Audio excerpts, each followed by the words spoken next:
Assalamualaikum warahmatullahi wabarakatuh. Bismillahirrahmanirrahim. Alhamdulillah. Alhamdulillahi wa kafa.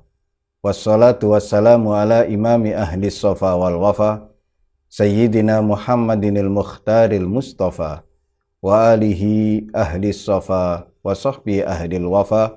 Wa man tabi'ahum bi ihsanin waqtafa. Amma ba'du. Saudara-saudaraku yang dirahmati oleh Allah Subhanahu wa Ta'ala, marilah kita buka kajian kitab Wasiyatul Mustafa dengan Ummul Quran, Ummud Doa, Suratul Fatihah.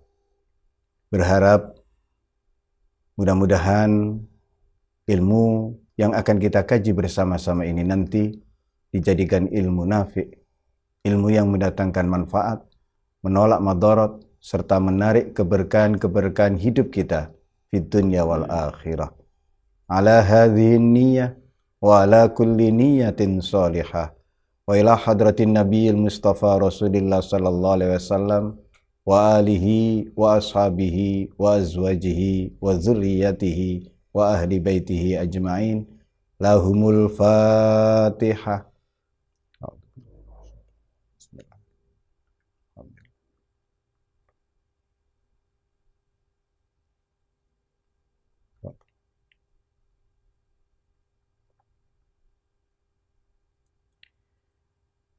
Qala Rasulullah sallallahu alaihi wasallam, ya Ali, man qala kulla yaumin khamsatan wa ishrina marratan, astaghfirullahal azim li wali walidayya wali jami'il muslimina wal muslimat wal mu'minina wal mu'minat al ahya'i minhum wal amwat, katabahullahu min awliya'i. Wahai Ali, siapa yang setiap hari beristighfar sebanyak 25 kali dengan redaksi seperti berikut ini: Astaghfirullahaladzim li wali walidayya wali jami'il muslimina wal muslimat wal mu'minina wal mu'minat al ahya'i minhum wal amwat. Allah akan menetapkan orang tersebut termasuk dari salah satu kekasihnya. Saudara-saudaraku, wasiat Nabi kepada Sayyidina Ali ini memerintahkan untuk setiap hari memintakan ampun, baik untuk dirinya sendiri, untuk kedua orang tuanya, untuk kaum muslimin muslimat, kaum mukminin mukminat secara keseluruhan, baik yang masih hidup, lebih-lebih yang sudah meninggal dunia. Dengan memintakan ampun untuk mereka, Allah mencatatnya sebagai salah satu dari kekasihnya. Dalam riwayat yang lain dari Abu Darda,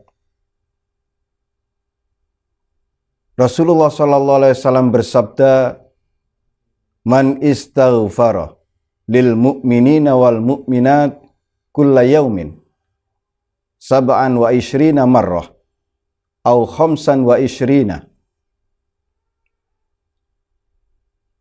ahadal adadain kana minal ladzina yustajaba lahum wa yurzaku bihim ahlul ard. Hadis dari Abu Darda, beliau pernah mendengar Rasulullah bersabda,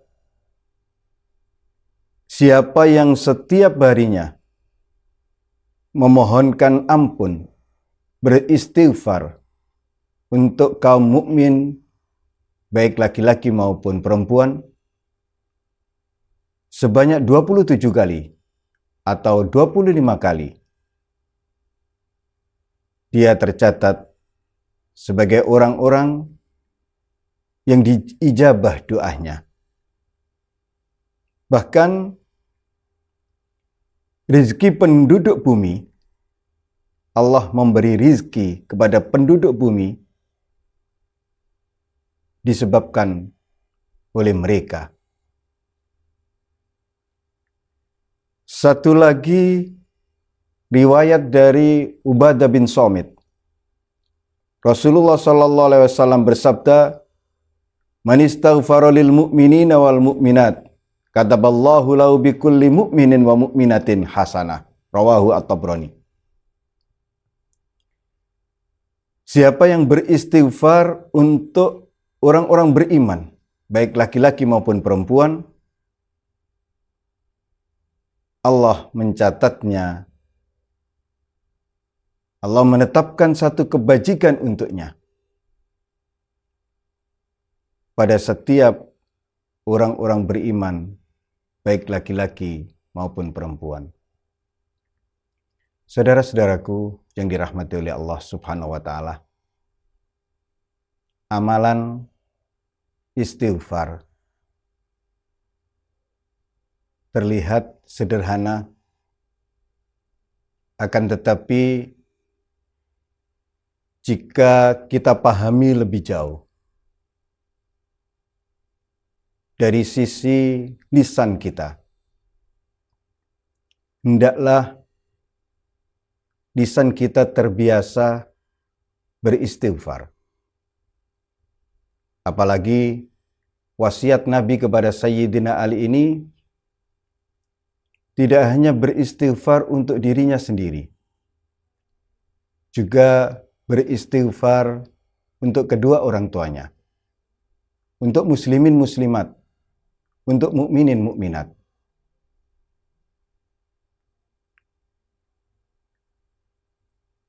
Secara lisan, orang yang beristighfar adalah meminta ampun kepada Allah atas segala salah dan dosanya. Kemudian, upaya meminta istighfar itu hendaklah ditingkatkan dengan istighfar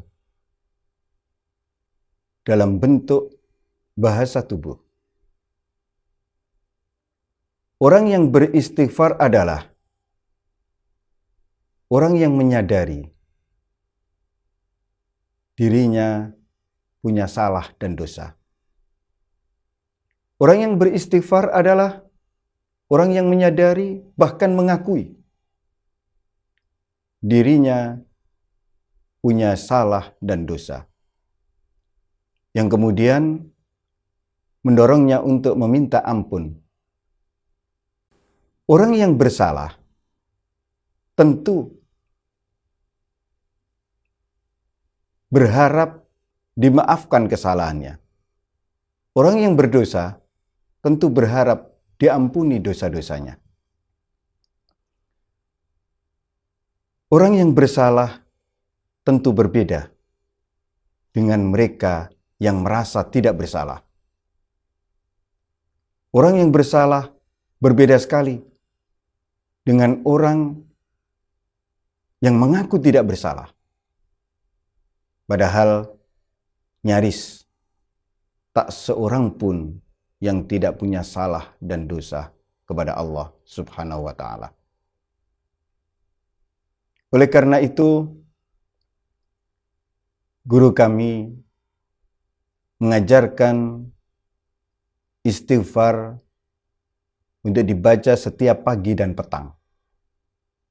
Setiap selesai jamaah sholat subuh dan selesai jamaah sholat maghrib. Bahkan diperinci beristighfar untuk dirinya sendiri 10 kali. Kemudian beristighfar untuk kedua orang tuanya dengan redaksi astaghfirullahaladzim li abi wa ummi 5 kali. Kemudian beristighfar untuk guru-gurunya. Astaghfirullahaladzim li masyayikhi 5 kali. Kemudian dilanjutkan dengan istighfar untuk ustadz-ustazahnya. Astaghfirullahaladzim li asatizati 5 kali. Baru kemudian istighfar untuk kaum muslimin muslimat 5 kali, kemudian istighfar untuk mukminin mukminat 5 kali. Kemudian dilanjutkan istighfar untuk muridin muridat 5 kali. Ditambah lagi istighfar untuk salikin salikat 5 kali. Setelah itu dilanjutkan dengan istighfar dengan redaksi Astaghfirullahaladzim min kulli ma yukhaliful haq. Ditambah Astaghfirullahaladzim min kulli ma yukhalifus syariah. Astaghfirullahaladzim min kulli ma yukhalifut tariqah. Astaghfirullahaladzim min kulli ma yukhaliful haqiqah. Astaghfirullahaladzim min kulli ma yukhaliful ma'rifah. Dilanjutkan dengan istighfar dengan redaksi Astaghfirullahaladzim innahu kana ghaffara 5 kali. Ditutup dengan Sayyidul Istighfar 3 kali. Saudara-saudaraku yang dirahmati oleh Allah Subhanahu wa Ta'ala, di dalam banyak kitab tasawuf melanggengkan istighfar merupakan salah satu dari obat penyakit jiwa. Siapa yang jiwanya berpenyakit, jangan merasa tidak berpenyakit. Baik itu berpenyakit seperti riya, sum'ah, takabbur, ujub, suudzon, dan lain sebagainya. Salah satu obat untuk mengobati penyakit-penyakit kejiwaan tersebut adalah langgengkan istighfar tersebut setiap pagi dan petang, setiap habis jamaah subuh dan jamaah maghrib. Saudara-saudaraku yang dirahmati oleh Allah Subhanahu wa Ta'ala, orang yang melanggengkan istighfar secara lisan, kemudian ditingkatkan istighfar dengan bahasa tubuh, kemudian ditingkatkan lagi dengan bahasa kalbu, kemanapun ia melangkah, rasa bersalah, rasa berdosanya terus menghantuinya. Terus teringat akan kesalahan dan dosa-dosanya. Karena di salah satu keterangan, salah satu hal yang membuat seseorang keras hatinya adalah ia melupakan dosa-dosa yang pernah dilakukannya. Orang yang melanggengkan istighfar, ia terus merasa bersalah, terus merasa punya dosa. Kemudian dimunculkan rojaknya, dimunculkan harapannya, bahwasannya sebesar apapun salah dan dosanya, Allah Maha Pengampun. Ampunan Allah jauh lebih besar, lebih luas dibandingkan salah dan dosa kita. Saudara-saudaraku yang dirahmati oleh Allah Subhanahu wa Ta'ala, lain Abu Darda, lain Ubadah bin Samit, lain pula dengan sahabat Abu Hurairah. Sahabat Abu Hurairah pernah meriwayatkan sebuah hadis dari Rasulullah, "Man lam yakun indahu malun yatasaddaqu bihi falyastaghfir lil mu'minina wal mu'minat fa innaha shadaqah." Siapa yang tidak memiliki harta untuk disedekahkan, maka hendaklah ia beristighfar untuk orang-orang beriman, baik laki-laki maupun perempuan. Karena istighfar untuk orang-orang beriman itu dinilai sedekah oleh Allah Subhanahu wa Ta'ala. Jadi dari Abu Hurairah ini, mereka-mereka yang tidak diberi harta lebih, mereka-mereka yang ingin bersedekah apalah daya, tidak punya harta lebih, perbanyaklah beristighfar untuk muslimin muslimat, mukminin mukminat, baik yang masih hidup, lebih-lebih yang sudah meninggal dunia. Saudara-saudaraku yang dirahmati oleh Allah Subhanahu wa Ta'ala, semoga wasiat Nabi kepada Sayyidina Ali ini yang menekankan untuk membiasakan, bahkan melanggengkan istighfar, memohon ampun untuk dirinya sendiri, untuk kedua orang tuanya, juga untuk kaum muslimin muslimat dan mukminin mukminat, baik yang masih hidup maupun yang sudah meninggal dunia. Dengan melanggengkan istighfar seperti itu setiap hari, pagi dan petang, semoga apa yang disabdakan Nabi kepada Sayyidina Ali ini bisa kita amalkan dalam kehidupan sehari-hari.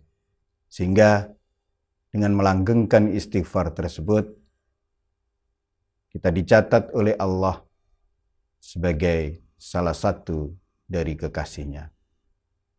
Amin ya rabbal alamin. Hadanallahu wa iyyakum min ibadihi sholihin wa adkhalana wa iyyakum fi zumrati salikin ar-rabbaniyin. Wassalamualaikum warahmatullahi wabarakatuh.